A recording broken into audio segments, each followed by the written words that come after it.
I get this question quite often, especially with back exercises. A lot of people are worried that they're not stimulating or fatiguing the posterior muscles such as the latissimus, rear delts, rhomboids, trapezius, etc.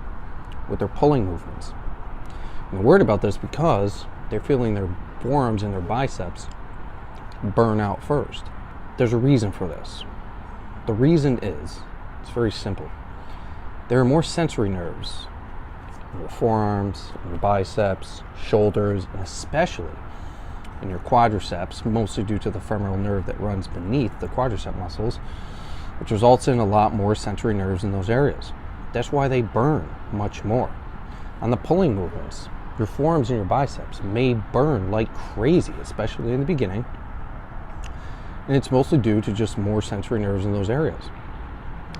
If you fail on a pulling movement, you have effectively fatigued and stimulated the trapezius, the rhomboids, and the lats.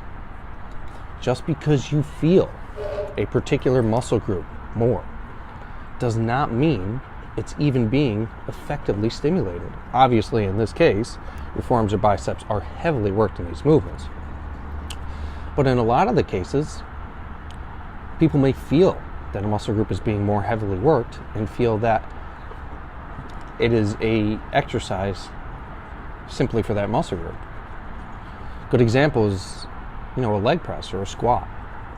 You feel it like crazy in your quads. And again, this is just due to more sensory nerves in that area because of where the femoral nerve is located. And they believe that they're not training their glutes on a leg press or squat because they don't feel it in their glutes and you only feel it in your quads.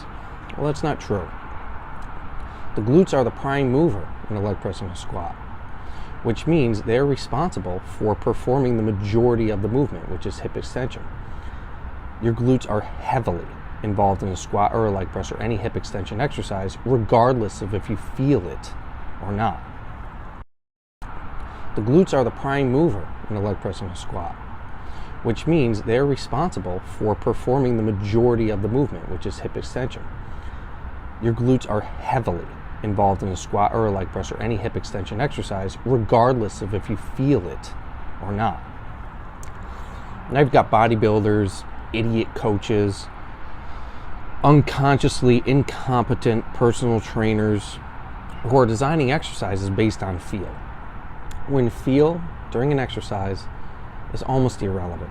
For instance, an exercise where you put a muscle in a stretched position or passive insufficiency, you're going to feel that a lot more. For instance, doing drag curls. I saw on Charles Glass' Instagram, he was instructing a female bodybuilder on drag curls.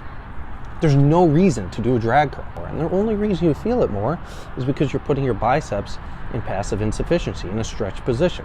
Ideally, you don't want to work any muscle in a stretched position. Another example is a lunge. You may feel it in your glutes more in a lunge, and it's simply because you're putting your hamstrings in passive insufficiency during it. And also because your pelvic bone is grinding against your glute muscle because of the position you're in.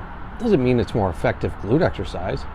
Feeling can be extremely deceiving.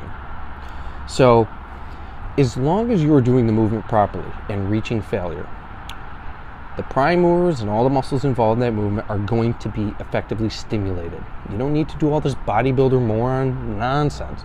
Changing angles, working muscles in a stretched position, working them in a more contracted position to get them to respond better simply because you feel them there more. No, this is nonsense. This is just people who don't understand biomechanics and physiology. So, in a nutshell, if you're doing your pulling movements and you're feeling that your biceps and forearms are giving out early, just don't do anything different. Don't add straps or wrist wraps. A lot of the times this is only a phenomenon with beginners who are very deconditioned. Over time, you will notice that it will kind of dissipate, but you will notice on pulling movements that your biceps become extremely fatigued. And just because you feel the biceps does not mean the lats, the rear delts, the rhomboids, and the trapezius are not being worked.